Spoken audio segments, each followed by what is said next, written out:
Are you feeling beloved, collective, like I am?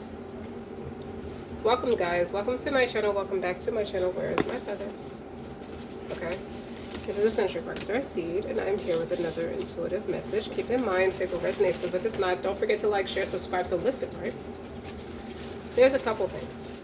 There's the ayats about Adam not having to fear his sins. He can go repent and his sins will be forgiven. So I'm going to start with a prayer. Oh my Rab, forgive us and have mercy on us, for you are the best of those who show mercy. After all, Surah number 23, ayat number 118. That would be your best bet, because that's the one that gives you signs and reminds a believer. A reminder benefits a believer. And the other historical fact, or the historical facts I'm using today, is Black Wall Street. So there was a person from the University of Tulsa, okay, Oklahoma. Black Wall Street was built back in Tulsa, Oklahoma, right? Who was the person? Hannibal B. Johnson. The name of the article was the All Black Towns of Oklahoma. He made it in December 31st, published December 31st, 2004. So for decades, when we think of Oklahoma history, we tend to think of the Sooners, the oil boom, or the birth of Western swing music. But one of the unique features of the state is that a large number of historical all-black towns. In fact, as early as the mid-19th century and through the turn of the 20th century, African Americans settled over 20 towns throughout Oklahoma, more than any other U.S. state. So although many of these towns no longer exist, their legacy remains an important part of African American struggle for freedom, independence, and prosperity. Okay, let's keep going. The settlement of Oklahoma's all-black towns is inextricably tied to Trails of Tears, the forced removal of Native American tribes from the southeastern part of the country to Indian Territory. Many African Americans who were held as slaves by the tribes made the journey to Indian Territory as well. All black towns grew in Indian Territory after the Civil War, when the former slaves of the 5 civilized tribes settled together for mutual protection and economic security. These former slaves, or freed men, found farming communities that supported a variety of businesses. So somewhere between 1865 and 1920, African Americans created more than 50 all-black towns and settlements throughout Indian Territory. The land of 1889 brought even more African American settlers to the unassigned lands that now make up the state of Oklahoma. Newspapers began sprouting up in the new communities, and the towns were advertised throughout the southern United States as the promised lands for black settlers. So for several decades, all these black towns provided their residents with lives free for the regular racial brutality and prejudice often experienced by blacks living in racially mixed communities. Residents could depend on and support each other. Black-owned farms, schools, and businesses took root. Unfortunately, shortly after statehood in 1907, the Oklahoma State Legislature passed a series of statutes that would come back to be known as the Jim Crow laws. I'm sorry, I didn't mean to say come back. It would come to be known as the Jim Crow laws. So that's significant about what someone wants to bring back, wants to reintroduce. It's like the Jim Crow law. What you've been seeing in more recent times is someone or entities trying to reintroduce the Jim Crow laws. I just can't boldface say that. Essentially, enforcing racial segregation and, in some cases, inciting racial violence. Many African Americans became disheartened by these turn of events, and large numbers migrated to the West as well as to Canada and Mexico. The Great Depression also took a toll on all black farming towns, forcing many residents to find work elsewhere. As people left, taxes dwindled, putting the towns in financial jeopardy. Throughout the 1930s, many railroads failed, isolating a number of rural towns in Oklahoma and cutting them off from their market. As a result, many of the towns simply could not survive. Today, only 13 all-black towns still exist, but the importance in Oklahoma's history remains. So that was the article. I got to dwelling on it. So, home to more historically all-black towns than any other state at that time. It's like once the people came through and tried to, they came through and burned it they went on a 2-day massacre using guns, explosive, and violence to ruin what what the African American people built up for resources in the community. The point of why that was done is that so that we can have resources where we couldn't get them in other people's communities. So it's called the 1921 Tulsa Massacre. Like it makes me think about the St. Valentine's Day Massacre that Al Capone sent the hit out. But right now I'm specifically talking about a unique group of people right now because it's a reminder to tell you, I think we as a collective, or at least most of us, too large of a margin of us forget that we are of the same value as other people. We do not have to tolerate, I think we conveniently forget, we do not have to tolerate the things that we've been tolerating for so long. Okay? It's interesting. And the other part that I was talking about is about Adam and his sins. What ayats in the Quran talks about Adam? You have to realize why Adam is so hated by Iblis. Iblis is Satan. Yeah, a lot of people don't realize Iblis has a name too. Okay, so you want to start with surah number 2, ayats 30 through 39, surah number 3, ayat number 59, surah number 7, ayats 11 through 25, surah number 15, ayats 26 through 44, surah number 17, ayats 61 through 65, surah number 18, ayat number 50, surah number 20, ayats 115 through 124, and last but not least, surah number 38, ayats 71 through 85. But that's all the verses in the Quran that talks about Adam and pondered over them in unison. Okay? So the first card I got is I am the loving energy of the universe. That's the universe. This is from the universe has your back. This is from manifestation. What do I call this deck? What is this deck called? The manifestation. The super attractor. What are you attracting? Spiritual alignment puts my manifestation in motion. And then this is from my spirit junkie deck. All that I need is coming to me in ways I could never imagine. Very strong message, right? Well, let's keep going. Okay. Let me see. Is there any other notes? A new beginning requires 2 things: incredible confidence and unshakable faith in yourself.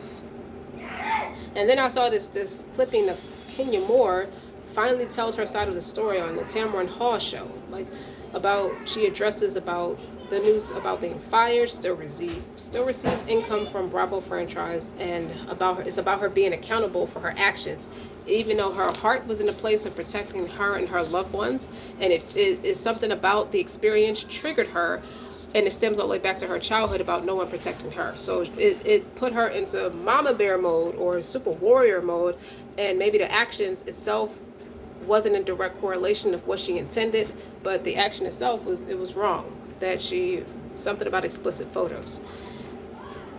So building Black entrepreneurs, like, we're able to offer goods. The thing of it about the Black Wall Street, we need to rebuild that. It's not, you have the confidence and the unshakable faith in yourself that just because it was annihilated in a 2-day massacre at that time does not mean we cannot do it again. Like, I know about Atlanta and different places like that. Place like that's predominantly Black, but that's one mass to the conglomerate. Okay, think about it: wealth, prosperity, and just overall progression. And then when I first turned on my computer, the time said 12:34. So it's about, and I looked up the angel number, it's about release and renewal, and that's what it's telling me. And as it pertains to love, it's a phase of growth, positive evolution, and the opportunity to deepen existing connections or forge new ones. So I feel like the reconnection to one's inner star player, what I'm taking from all of this, aligns you with your love. I remember Candace Owens said, so she read somewhere that people marry their IQ, and I believe that to be true too. But people also marry their kahunas and their backbone, all that what they're capable of doing out there. They're not afraid to voice their concerns and act upon them. Follow through is what I get from that. So the point, what was the point of Black Street? The Black Wall Street, like the traditional Wall Street we see in New York. It was to build Black entrepreneurs that were able to offer goods and services to their own neighbors, since many white-owned businesses wouldn't serve Black communities or customers. Now, and then I have it was a rage of anger too that overcame me too, which to me feels like witchcraft. A lot of the things we subject to, or how are we still held back by fear? A lot of the decisions that a lot of people make by going against the grain is because they're held back by fear. You can only be held back by the only way a witchcraft or someone's craft can work. Like someone could play in your face at the velocity that the people have been playing in your face, is that there's an unresolved issue. There's a very traumatic concern that could stem back from childhood that has not been addressed. And when it's not addressed, it can make you go a little animalistic or tyrannical. You see what I'm saying? So someone is deep in deep sorrow. Because I kept seeing the Ten of Swords. And then when I kept flipping my deck, I split this deck like 4 times. And there's the Ten of Swords right there. This is someone's energy. And I said, well, why? I can understand why, from my perspective, someone who's like overcome a lot of like deep-rooted issues and things like that, or gotten a lot stronger about it. And, you know, from a female space, we are emotionally intelligent at the first response. I'm not saying men aren't. But as a woman first, we are more emotionally intelligent. We're driven by our emotions. So this is someone, I take it that the craft was done by a woman. Okay. She is now in the Nine of Swords. When I ask why, it's because she was in the Nine of Swords upright. So that's worry, anxiety, that something's over for her. That what she did was she didn't have a problem. She had the arrogance to do what she did, but what she didn't expect was for people to wake up to it as fast as they did. She thought it'd be a long time coming before they do. At this point, you know, by the time you figure it out, you might have been so like down on yourself. Reintroduction, like hence the thing that I already said about the Jim Crow laws, or reintroducing what the Jim Crow laws represented. Okay, and they're still trying to reenact or re-enslave people under those types of laws, and you know, it's ridiculous. I hate to say that, but it's true. When people play in your face like that, and they expect to play on those unresolved issues. That was her target audience. Is that why is the audience so large for this person, knowing that she's being disrespectful? It's because the people are too broken spirited. They don't have the self-confidence or the faith, the unwavering faith within themselves. So now this person is in the Nine of Swords, and it doesn't have to be just a presidential candidate. It could be anybody. Like it resonates with me on a personal level too, with who was doing this kind of rotten-hearted shit, just playing in your face out of pure hatred. Maybe that person had the spirit of the slave master on her, and not the spirit of the ancestor. The people who are driven by the spirit of the slave master, even if you look alike, and culturally speaking, even if you look alike, and you're not spiritually aligned, that's why. Because one group is driven by that slave master mentality, and one group is driven by the ancestor, the spirit of the ancestor. So, and when people are just they don't like you for no reason, just hate you for no reason, you go through stuff like that. You have people playing in your face, expecting to dig on a wound that they hope that is not healed enough, so you could be driven by fear and choose them over yourself, over your self-confidence and your unwavering faith. So now this person's in a Nine of Swords, and you know the nines are it's a long time coming. It's been a long time coming, and it will be for a nice little while that this person remains in that Nine of Swords energy. So when you think of the Nine of Swords, you're met with mental challenges. It's a devil mentality. You know, it's worry, mental anguish. You're up at night. It's keeping you up. It's distracting you from your everyday thoughts. But guess what? This same resource was doing that to you, or to a group of people, to a collective, how it resonates. And then next to that is the Nine of Cups is in reverse. So that's arrogance. That's not emotional fulfillment. It's insecure. It's arrogant, overly conceited, just foolish. And then you have the Lovers, and then you have the Wheel of Fortune. in reverse. So that's the karmic debt that this person is going to be in. One thing about it, the tables turn. Now, God knows everything. We all understand that, but we don't. How well do we really sit and ponder that? He knows everything. He has this way of working very mysteriously, right? He knew. It's like this. It's like the new Babylon, what the country was attempted to become, or what it has become, or was trying to become. It's trying to manifest that story all over again. That's not what we want, is it? You know, women annihilating their men, and the men have no emotional support to turn, so they turn to each other. You know what I'm saying? It's just very corrupted, very devilish. And the person who's doing the extreme rituals are the one that's going to be the one dealing with the backlash of those extreme rituals, because they were the ones who were dishing that energy out. So there's some illnesses that could be medically treated, and then there's some illnesses that you need an extreme ruqya. And when I say ruqya, it's like the exorcist of Emily Rose, how they have to come pray over her to get the entity or the jinn off of her. There's some illnesses that need to be cured by an extreme ruqya, and that's what this energy is giving me. So now you got more and more people, but understanding and accepting and just surrendering. Just at surrendering, like, I understand I've been disrespected. But the good news is, not no more. It's bad news for them, good news for you. So when I see the lovers, it doesn't always talk about choices in lovers. It talks about authenticity. It also talks about north node, south node. So sometimes you could be so driven by way of environmental attitude, or just be institutionalized to think in that karmic way, that you don't know that you're that deep in your south node until you start you wake up to it at some point, you know. So maybe it's by some miraculous way that God could have put it on your heart to, hey, snap out of it. You're being disrespected. You know, the devil is not God. I am. Okay? So turn to me and worship. You don't have to fear your sins. Whatever you was doing in that south node, you can go repent and your sins will be forgiven. So that was quite a bit. That was something I was pondering on for a couple hours this afternoon. And I just wanted to talk about it. So the lovers for you is you facing your north node. And the more you start to heal, as you heal your wounds and go to your higher self, that karmic wheel turns and puts it back on the person who inflicted the disrespectful things and the hatred on you in the first place. So that Ten of Swords is for the craft that was against you. Not you not you falling into a depression and succumbing under fear and unresolved issues. And you know what depression is? It's rage turned inward. It's a big deal, right? Well, let me see. I have these cards flipped over. So let's see what they are. That yang energy. Okay. Mutable.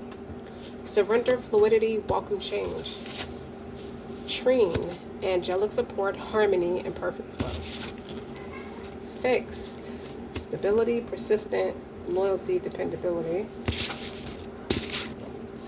House 10. Structure, discipline, life mission, accomplishment, and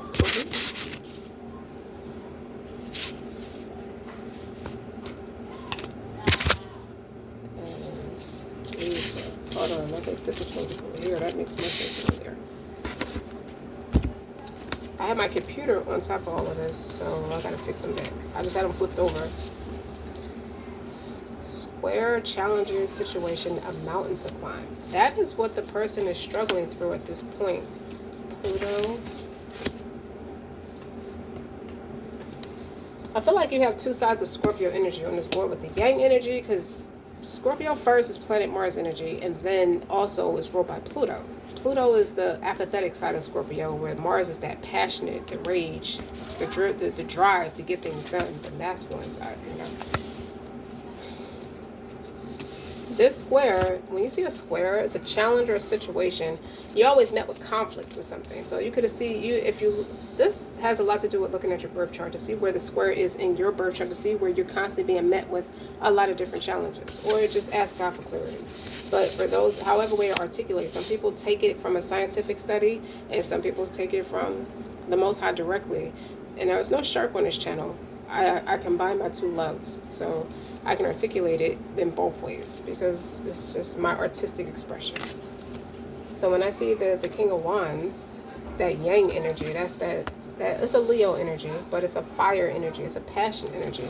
And the Pluto, I like how the Seven of Swords is in reverse, and it was on top of the Pluto card. So the Seven of Swords is, you see that? In the reverse is like you've been outed for the ugly, cruel bitch mother, whatever the entity in a jinn is that's overtaking you, or just your nasty spirit in general. Sometimes it's not even a jinn, it's just a person's character defect. So they're just so deep in their shadow side, as I already said. You can be so deep on your south node that you don't even understand that it's that serious. You know, you don't, I'm not going to say it like you don't realize it, but you're just so driven by disrespect. But it, you know, it's a learned behavior at the end of the day. It all comes from somewhere. And then I have the Knight of Swords in reverse. So that's an argument. That's a massive blow up that someone got exposed, and the words are going to be cutting and they're not nice. And then you have the Strength. You have the integrity to overcome. I like that that's in the upright, and that's over house 10. So house 10 is Capricorn energy. It's about structure, discipline, life mission accomplishments, and career. You have the drive and the integrity to keep it moving. You're not, so you're one of the black entrepreneurs. And if you're not black, the message can still imply, but I'm speaking to black people uniquely in these latter messages, because too many of us are still driven by fear. It's not enough healing being done, so you're falling for stupid stuff. The Eight of Swords is also on the board, which talks about not knowing your enemies, people playing in your face. You're not knowing they're your enemy just because they're smiling. They come with smiling faces, being plotted on. And that pessimistic mindset too. It's a mental entrapment. You don't know who to trust, who to believe. And that's right next to the Knight of Swords in reverse is a liar, someone who's vibrationally low and ignorant and abusive with their words. With the Knight of Swords, they're coming for you. Like, this is a quick temper. This is someone who has choice words for someone, and it's not pleasant. So the Seven of Swords in reverse, next to this Knight of Swords in reverse, and then you have the Eight of Swords in the upright with the Strength. You overcame something.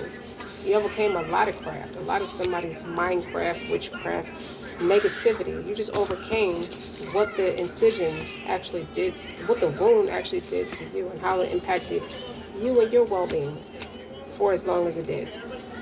Because there's apathy on this board with the Pluto energy. Isn't that wonderful? Transform. Death of transformation, ego death. Okay?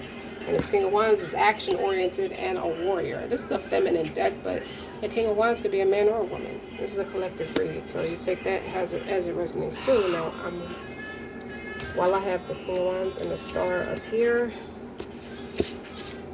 the Seven of Swords, I'm going to put these right for a second because I want to take an up-close look at these cards, because how it looks to me is these cards up here is the feminine energy, the surrendering energy, because it starts with mutable. So that's your mutable signs are your Gemini, your Sagittarius, your Pisces, your Virgo, and then it ends with Libra. The consideration of fairness and harmony. You have two cards here. You have Trine, okay, that sits 120 degrees from each other, and angelic support, harmony, and perfect flow. So this is soft, feminine, plush era. And these cards at the bottom is masculine energy. So this could be a balance of your feminine and masculine energy. You finally reached a space where they are predominantly balanced, because each of us are predominant in one or the other.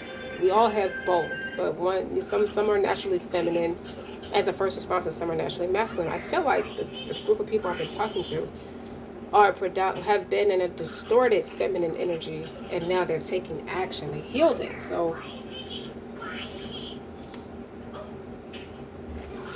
you're allowing yourself to be in that soft feminine energy, or just if you're a man, you're just in a more receptive, creative energy, because it's a lot of ebb and flow now. It's a perfect flow, and it's harmony. Two cards talk about harmonious. And you're stern in it. I feel like the energy with all that I just said, you could have mistaken stubbornness for naivety. There was a lot of naivety, and you thought it was just you being stubborn when I see the fixed card. But when in actuality, when you get down to the peeling the layers back and addressing the issue for what it is, it was just naivety at the end of the day. And now, it could cause a little bit of a rage. Instead of that depression going inward, you're lashing out and directing it at the person or persons or the entire entities who inspired you to feel like that in the first place. So now they're met with the challenges. You have you have Trine on your side. You have that angelic support, that harmony, and that perfect flow as you are in that healing energy with the major arcana. That was on top of the Trine. So really,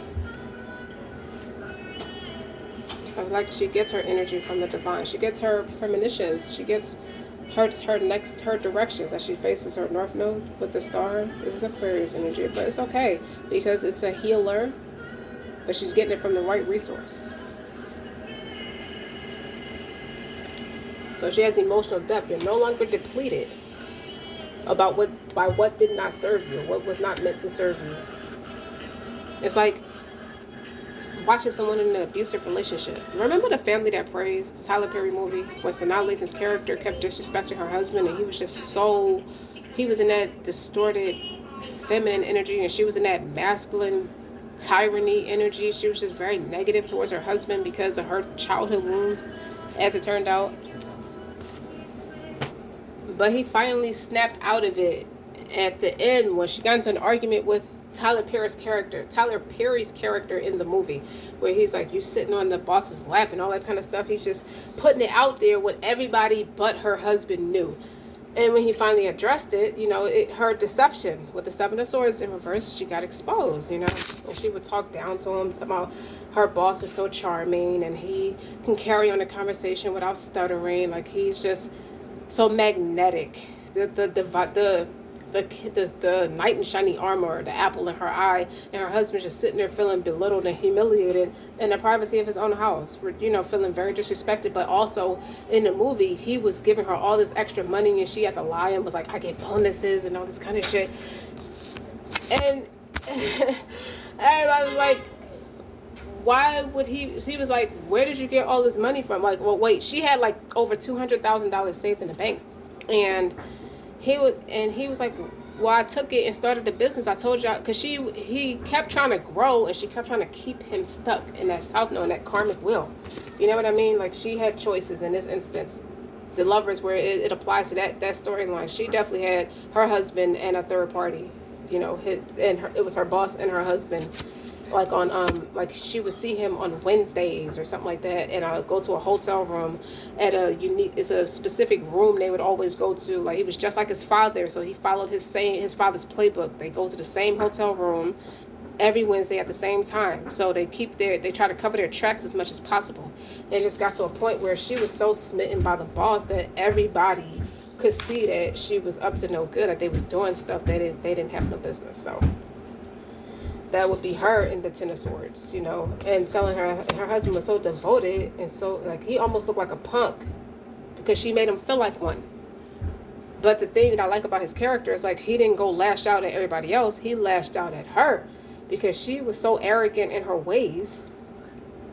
With the Knight of Swords, Seven of Swords, she was so arrogant in her ways that when he asked her, she was like, all that money you took to start your business was Cartwright. And he was like, well, why would he give you all this money? And she rolled her eyes. She said, because he's my man. And he slapped the bullshit out of her. And I'm not promoting violence on this channel, but when you're that broken, that spiritually broken in that sense, she just stripped him of all his masculinity, of what it means to be a good man, a good woman, and have a balance of masculine and feminine energy, and have a stable connection and a marriage. And it was a little boy in the mix where he thought that was his son, and he was raising this man's son the whole time. And he was like, what am I going to tell our son? And she said, my son is his. The audacity, like the nastiness, the cruel bitch mother is what I should call this reading. Okay, and how she's being annihilated, how the tables turned. Because when he took that money, that was the smartest thing he could have did, because he started his business and it was a success, and she was left with nothing. Because when she left her husband all willy-nilly, like, I don't care, I don't need you anyway, it's over, I'm filing for divorce, I'm taking this, I'm doing that. She just went all out to stomp on him when the anger wasn't even directed to it. It wasn't even, he did nothing wrong. He did everything right by her as best his ability. She had childhood wounds about her father abandoning their mother and her sister. That was what the pain was coming from. So for someone to play on your vulnerabilities and instill that fear in you to bring it all full circle is because they are banking on they're banking on you not having the confidence and the unwavering faith. Undoubtedly unbreakable confidence and strong faith to pull you through something like that. They're expecting you to be afraid that the worst case scenario is going to happen. They want you to act out and surrender and submit to these toxic, this negativity, this systematic, crooked ass way, and just enslaving people and keeping them in a mind fuck with the Eight of Swords here. And now this person is going to remain in the night. It's this person's karma, or this entity's karma, because it could be more than one person. The karma goes in reverse. It's a loss of fortune. She lost everything. Her house, like, I think she looked like she was in housing at the end of it when it was all said and done. And he did bring her money at the end for the baby because he bonded with the baby. The baby thought that was his father, when in actuality it wasn't. So, needless to say, that went on for as long as it did. Now she ended up in the Nine of Swords in reverse. The Nine of Swords in the upright. Because she didn't have the intelligence to just let it go. Learn to heal. So that was a very nasty ending for her, for what she thought was going to be for that man. Like, how you just going to dump on somebody for what somebody else did to you? You have to address the wound in its direct source and where it came from. And all he wanted to do was just love her. So, for this part of the reading, I said 1234. And as it pertains to love, it is a phase of growth, positive evolution, and the opportunity to deepen existing connections or forge new ones. I feel like there's a man who was entrapped by his own fears and unhealed wounds and weaknesses and things like that. Insecurities, I'll say that, because it can pose as a weakness. Like, we all have insecurities, but it can pose as a weakness when you're not on top of it. You're not being as accountable for it as you could be. This person, I feel like there's a man and a woman dynamic, and the man was so broken spiritually. Like, when you're not healed, you tend to attract people with that narcissistic brew about themselves, or that verbal and mental abuse, when you constantly being plotted on, you constantly being misused and abused for your assets. If you have money, or if you're good looking, this is be a good asset. They use you as a pocketbook more than they use you as a human being with feelings. And I feel like this man is starting to wake up and smell the coffee as it pertains to his life choices and how he's been treated all over an unresolved wound. Whereas it could have been, you and this man could be right for each other, or could be the same kind of passion for each other with the fix. Like, you could be fixed on each other, but one was in their north node, one was working towards their north node, while the other one was stuck in their south node. So if you weren't careful with this person, you could have very easily felt reverted backwards and have to start the cycle all over again. With the lovers, making a choice. Do I stick with the dicks and balls that I'm used to? And that's just for expression. Because if I'm talking about a man healing his issues, this would be him choosing to stay stuck with needy women. See all kinds of like demons that you battle, needing to be isolated all the time, always got people in your face, could be in a room full of people but feel like you're by yourself, those kinds of issues. And then, you realize things about the person because they're playing in your face so much, you realize they're not worth a shit, they're not integral, they're not using the hyper intellectual side of what a Seven of Swords would represent on a positive note. You see, they're witty, they're strategic, and they make plans. They don't let the left hand know what the right hand is doing. But in a negative sense, it's exposure of nonsense, especially paired with the Knight of Swords in reverse. Like, they don't know what to say out their mouth, and they said the wrong thing, and this person realized it but didn't have the spiritual backing or the spiritual strength to set that boundary. As a person of self-respect, a person worthy of respect, and a person of value would cross the line, will stop it right there at the door and just distance themselves from that person, or just remove that person from their life. This person, this could be a man who just continued to allow bad behavior.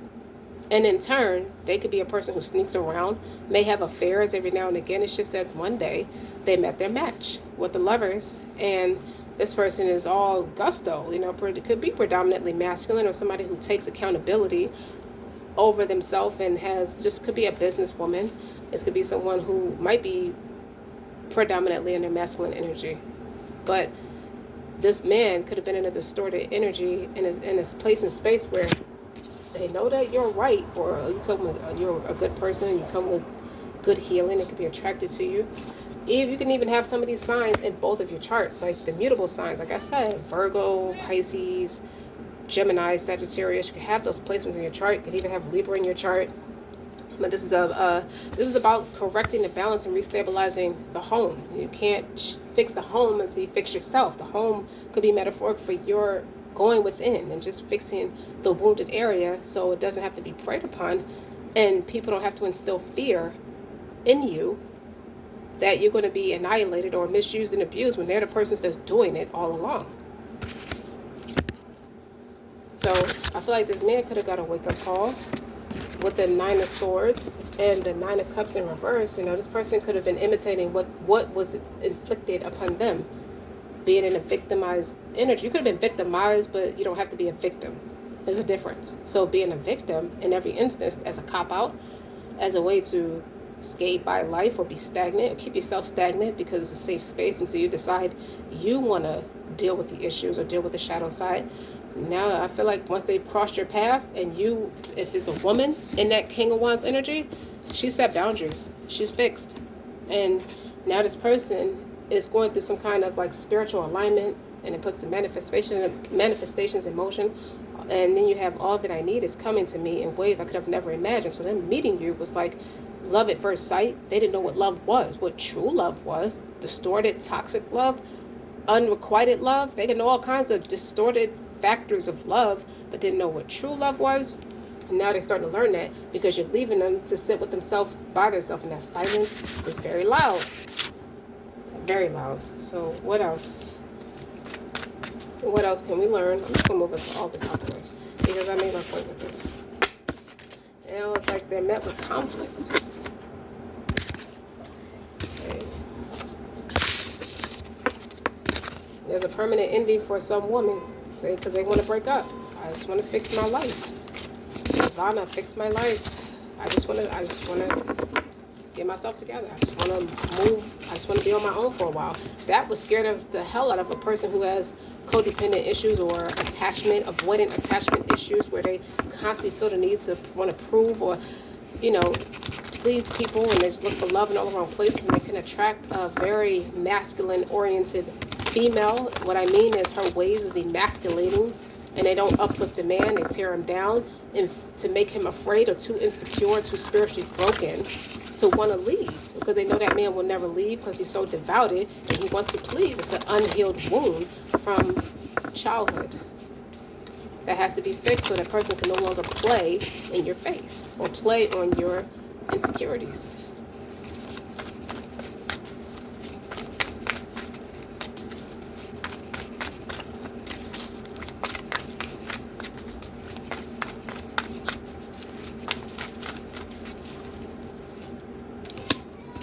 This person is addressing the wounds that nearly killed him. That's what I heard with the 3 of Swords. Now the 7 of Swords is in the upright, and the 8 of Swords. So a lot of swords, and a Knight of Wands in reverse. Knight of Wands. So usually most people would say it's a one-night stand card, but this is a spiritually broken person. In that 8 of Swords, you don't know who's plotting on you. Sometimes I heard this in my mind's eye. The man is thinking to himself, and now you sit back and pondering things. You have you're starting to get clarity about things, and they're wondering if it's my partner that I'm supposed to be with or have been with that's sending these people on my path to test me. That could be the case. And how many times have you failed the test in that person's eye? But what it really is sadistic and emasculating you, throwing you the ball and finding fault in how you catch this. Like, well, maybe the person can't climax without a third party being in the room. Or maybe they're a person who embraced third parties in the bedroom, like 3 ways, 4 ways, just to keep things spicy, if you know what I mean. And it just opens the door for all kinds of jinns to be in the middle of a relationship. How do you ever build intimacy when it's just, sexual? It's like they could have settled down with a person who's just overly sexual, or just used tantric sex to draw the person in. So they were plotted on with the 8 of Swords, and now this person is waking up to, how did I even get in this mess? And now this is the sunnier side of the 7 of Swords, where you're using strategy and wit. And this is a cunning energy anyway. And if you look at the picture, you see the walkway, walk through the door. Okay? You don't have to stay on that negative side. That you don't have to practice those negative attributes just because it was inflicted on you. You have a chance to start over. It's the World card is on the bottom. So the 3 of Swords is like feeling like I'm not worthy of walking through that door. You see, actually sitting outside the door, I feel locked out. I feel rejected. I feel like I'm cut out of all the pleasantries of my life. And this man could feel like that towards the woman he realized he's in love with, and he knew he was in love with, but he didn't want to say it. He didn't want to say it because he was fear-based, and he was moving through an energy of empty spirit, in the spirit of depletion.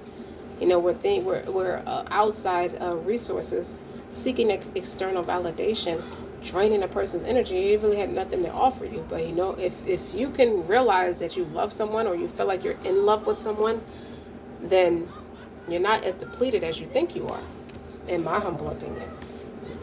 But you could have had jinns coming your way with that Knight of Wands in reverse.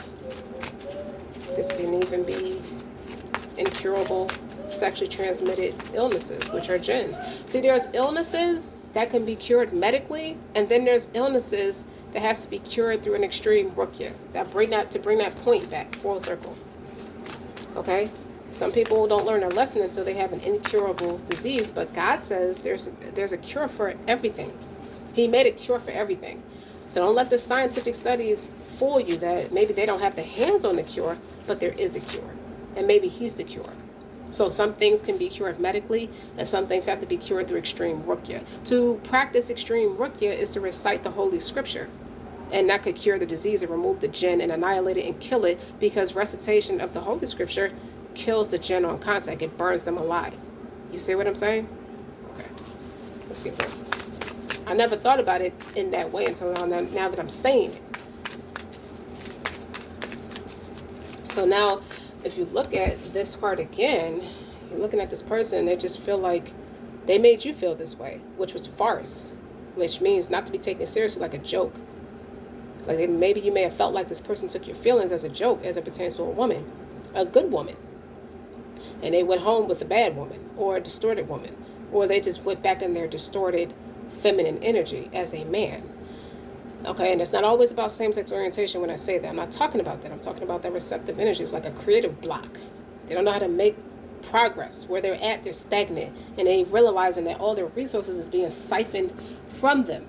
Even if you can't tangibly take the person's money, they realize they're losing money in just all these like spiritually unaligned ways with this Knight of Wands.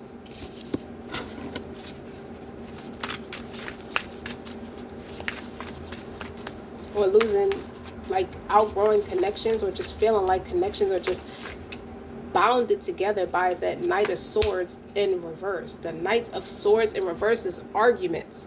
Even Knight of Wands is fighting. Like, went from argument. Maybe it's like, sometimes I don't know if this person is for me or against me. If you have to think, like, for me, if a connection takes any kind of like work, it should flow naturally. It should be harmonious. And this person is sticking back on the connection they have with you. Y'all don't fight. Y'all have a flow.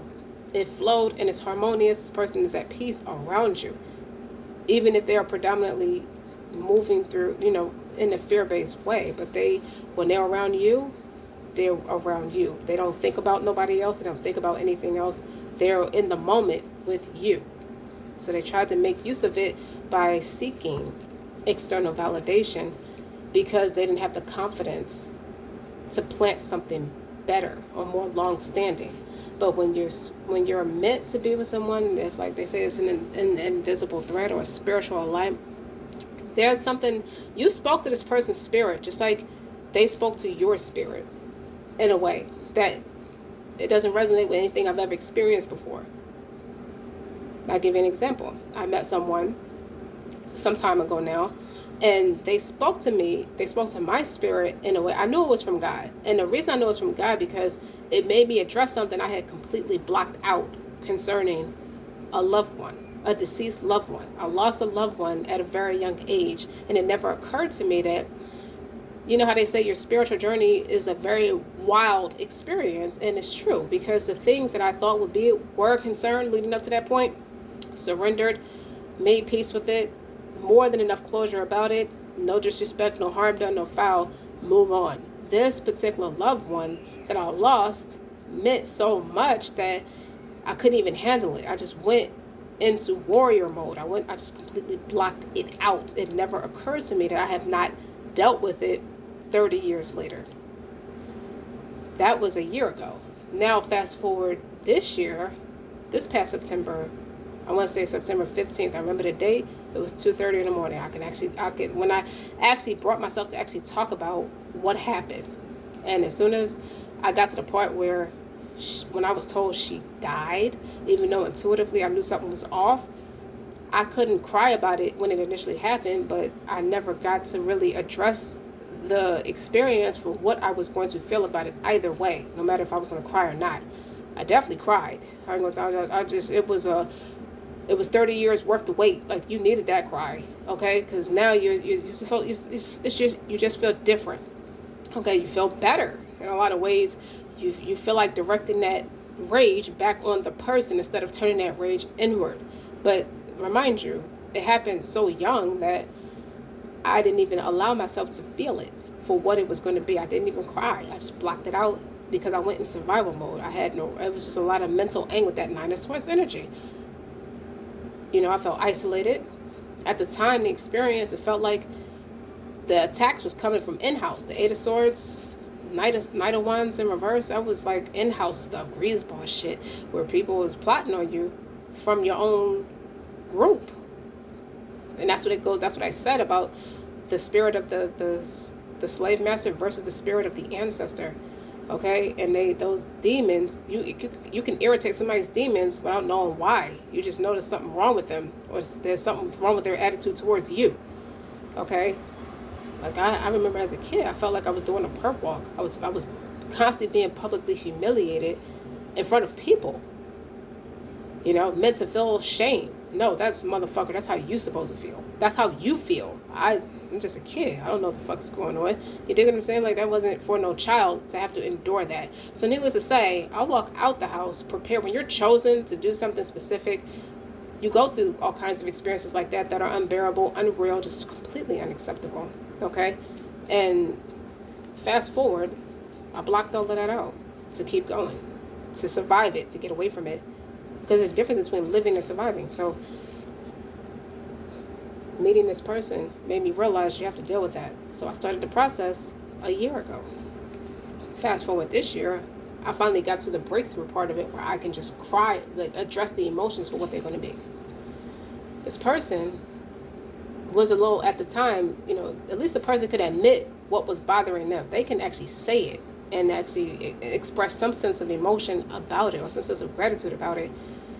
But I don't know to the depth of what still needed to be healed about it. They still needed to do some kind of healing, or they just really needed to be around the right kind of people so they can have the mental capacity to heal. That person was you. Collective is you. You're the female in this sense. That person is you. Now they get to sit by themselves and ponder that, especially with the Three of Swords here. And the Seven of Swords in the upright is not lying still and cheating like it was when you initially saw it. This is about strategy and wit. This person could be moving in silence. This person could not be letting the left hand know what the right hand is doing because they know what they're up against. They know the entities that they're up against. And that could be where the rukia needs to be performed. I know a rukia needs to be performed on the person who attacked the people who attacked me like that as a child about my loved ones.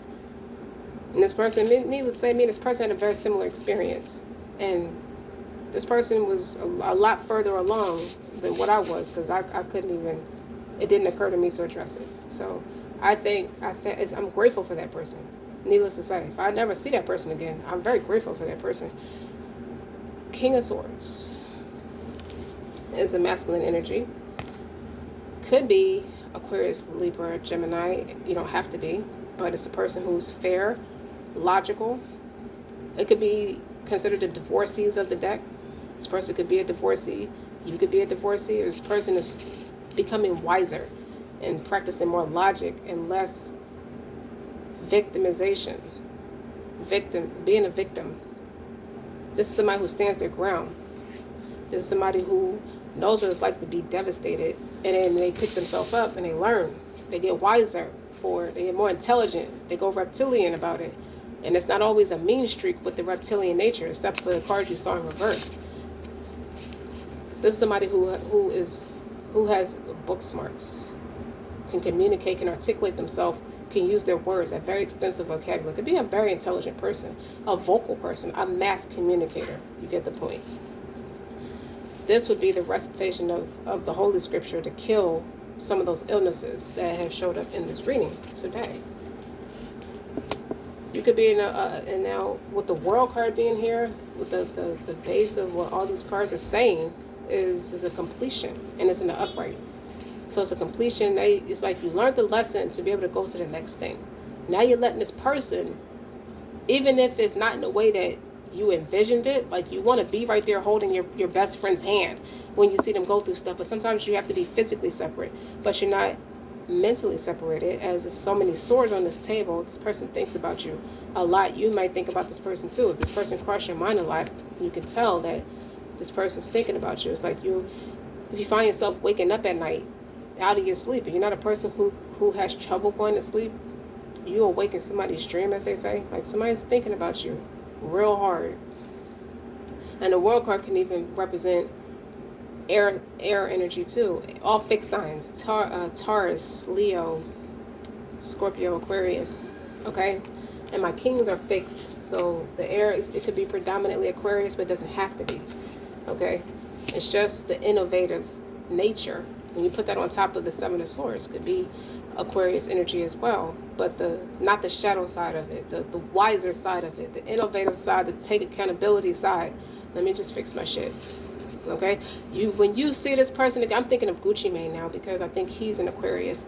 You saw him one way, and then when he came back, he looked completely different. He annihilated the jinn. Even if nobody performed a ruqya, he could have been doing some serious praying. What he did was a vast transformation with that Pluto energy. Because now when you see this person again, or hear from this person again, they're going to be in that energy of I am the loving energy of the Most High. When I see the universe, I think of the Most High, and spiritual alignment puts my manifestations in motion. He had to, that you weren't, the algorithm was off when you initially met, but you weren't too far off from each other. You're never too far behind each other. So if you go into that twin flame shit, if you into that, it could mean that too. But I just want to say, all that he needed is coming. All that you needed is coming to you in ways that you never imagined. So the same favor God bestowed on you, he could very easily be rehabilitating this person to align with you, and he's going to be able to tell you that, because you'd be the one person or one of the few people that could appreciate his progress, because you never tried to, I feel like you always kept it real with him. You never tried to like downplay him or dismiss him, or just you never wanted bad for this person. You always want to see this person uplifted, if I'm feeling this correctly. So for this person, it's just about progress. Sometimes you have to be separated by miles or by water or by continent, but this person is going to have something. They're going to sound different, look different. You know what I mean? To reference Gucci Mane like that, Ace of Pentacles. They're going to recognize your value. I could have known they could have known that was your value, but just wasn't in the right space to act on it. It wasn't act. It was coming from a space of cowardice, respectfully saying. And even on the bottom now, my Knight of Swords is in the upright now. Okay, they're going to come correct. They could have spoke ill on your name to be avoidant, to be the runner, to run away from accountability, just to save face, just because they didn't want to mess up what programming, whatever they were institutionalized to abide by or survive through. It keeps them in that never-ending cycle of survival, keeps them enslaved. Be very careful with not healing your issues, because you do become enslaved to something, to someone. You know, to a lot of people, places, and things. And you don't know how to move. Like, there's people who never leave the neighborhood. Like, after 40 fucking years, you never saw nothing else besides the block? Are you kidding me? It's just stuff like that. So, I'm going to stop right there. So, don't forget to like, share, and subscribe. Until next time.